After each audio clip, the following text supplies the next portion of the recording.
Hey guys, কেনে আছে আপোনালোক? আশা কৰোঁ সকলোৱে ভালে আছে।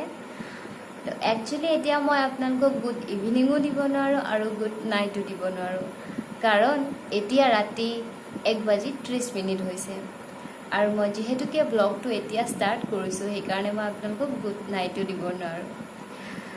কেইদিনমান হ'ল মই ব্লগ দিব পৰা নাছিলোঁ, কাৰণ মই অলপ ব্যস্ত আছিলোঁ।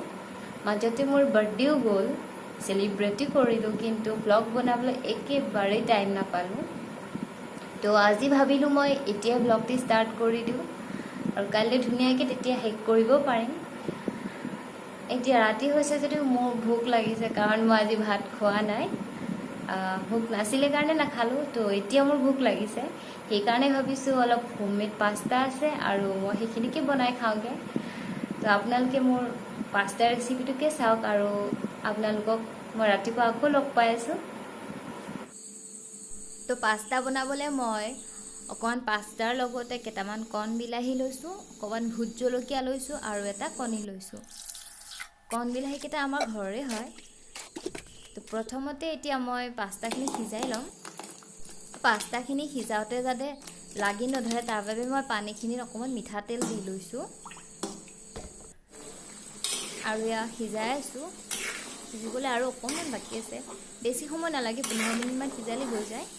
তো তাৰ মাজতে মই কণ বিলাহীকেইটা হাতেৰে মোহাৰি লৈছোঁ আৰু কণীটো তাত ভাঙি দি ভালদৰে ফেটি লৈছোঁ। আৰু এয়া পাস্তা সিজি গৈছে আৰু মই এখন কেৰাহীত পাস্তাখিনি উঠাই লৈছোঁ। এতিয়া এখন কেৰাহী লৈ তাত অকণমান তেল দিছোঁ। মই বেছি তেল ব্যৱহাৰ কৰা নাই, লগতে হালধি অকণমান দিছোঁ আৰু কণী আৰু বিলাহীৰ যি ফেটি লৈছিলোঁ সেইখিনি দি অকণমান সময় ভাজি লৈ পাস্তাখিনি দি ভাজিছোঁ।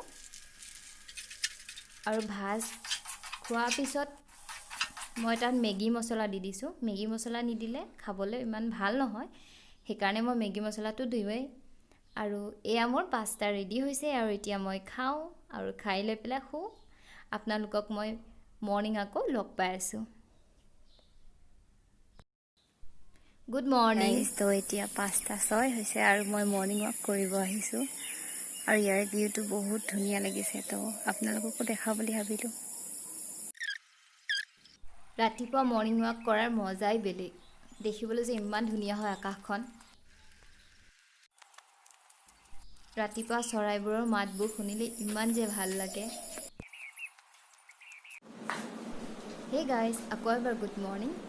আৰু এতিয়া মই মৰ্ণিং ৱাকৰ পৰা আহি এক্সাৰচাইজ কৰি উঠি গা ধুই আহিলোঁ আৰু সদায় যিখিনি কৰোঁ, মুখত ঘঁহা, মূৰ ফনিওৱা, সেইখিনিয়ে কৰিলোঁ। তো ৰাতিপুৱাটো মই একাপ ধুনীয়া গাখীৰ চাহেৰে আৰম্ভ কৰিম বুলি ভাবিছোঁ। আপোনালোক চবেইতো গাখীৰ চাহ বনাব জানেই, তথাপিতো মই কৈ দিছোঁ যে মই গাখীৰ চাহত কি দিছোঁ। তো গাখীৰ চাহত মই চাহপাতৰ লগত কেইটুকুৰামান ডালচেনি দি দিওঁ। তো ডালচেনি দিলে মোৰ খাবলৈ বহুত ভাল লাগে। তো এয়া মোৰ চাহ ৰেডি হৈ গ'ল। এতিয়া বাজিলে 12টা আৰু মই এতিয়া খানা বনাবলৈ যাম। আপোনালোকক কৈ যাওঁ কি বনাম আজি। আজি মই পৰ্ক বনাম। প্ৰথমবাৰৰ কাৰণে মই পৰ্ক বনাম।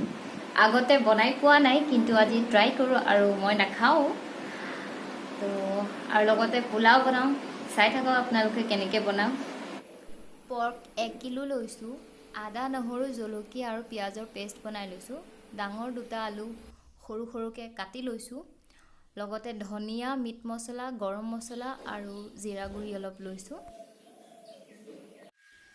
এখন কেৰাহীত সৰহকৈ মিঠাতেল দিছোঁ, পাঁচফোৰণ দিছোঁ আৰু হালধি দিছোঁ আৰু তাৰপিছত গোটেই পৰ্কখিনি ভালদৰে ফ্ৰাই কৰি লৈছোঁ। এয়া মোৰ পৰ্ক অলমষ্ট ফ্ৰাই হৈ গৈছে আৰু এতিয়া আনফালে এখন কেৰাহীত আলু ভাজি ল'ম, কাৰণ দেউতাই আলু নাখায়, সেইকাৰণে আমি এক্সট্ৰাকৈ ভাজি লৈ পিছত দি দিওঁ। তো এয়া মোৰ পৰ্ক ফ্ৰাই হৈ গৈছে। এতিয়া মই যিখিনি মছলাৰ পেষ্ট বনাই থৈছিলোঁ সেইখিনি দি আৰু অলপ সময় এনেকৈ ফ্ৰাই কৰি লৈছোঁ। এয়া মোৰ পৰ্ক ফ্ৰাই পূৰা ৰেডি হৈ গৈছে। এতিয়া পৰ্ক গ্ৰেভিৰ কাৰণে মই পানী দি দিছোঁ, ভোট জলকীয়া দিছোঁ আৰু মছলা 3 পেকেট দি দিছোঁ, লগতে জিৰা গুড়িখিনিও দি দিছোঁ। আৰু এতিয়া উতলিবলৈ ঢাকনি মাৰি থৈ দিছোঁ। কমেও 30 মিনিট সময় মই সিজিবলৈ দিছোঁ। আৰু তাৰপিছত দেউতালে কাঢ়ি থৈ আলুখিনি দি ভালদৰে সিজিব দিছোঁ। আৰু এয়া মোৰ পৰ্ক গ্ৰেভি ৰেডি হৈ গ'ল। আৰু পিছত মায়ে মোৰ কাৰণে ছাগলী মাংস বনালে। মোৰ কাৰণে নহয়, সকলোৱে খাব, কাৰণ মই পৰ্ক নাখাওঁ কাৰণে মোৰ কাৰণে ছাগলী মাংস আনিছিলে। আৰু মই পোলাও বনালোঁ, কিন্তু আপোনালোকৰ লগত ৰেচিপি মই পিছত শ্বেয়াৰ কৰিম। আজি অলৰেডি ৰেচিপি দিয়াই হৈ গ'ল।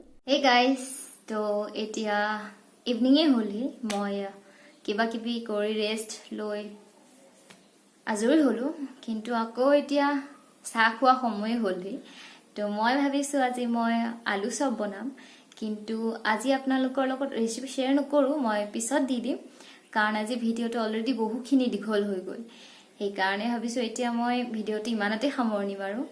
আৰু আপোনালোকে মোক জনাব যে আজি ভিডিঅ'টি কেনেকুৱা পালে। আৰু লগতে মই আকৌ আপোনালোকৰ সন্মুখলৈ এটা নতুন ভিডিঅ' লৈ আহিম। তেতিয়ালৈকে বাই।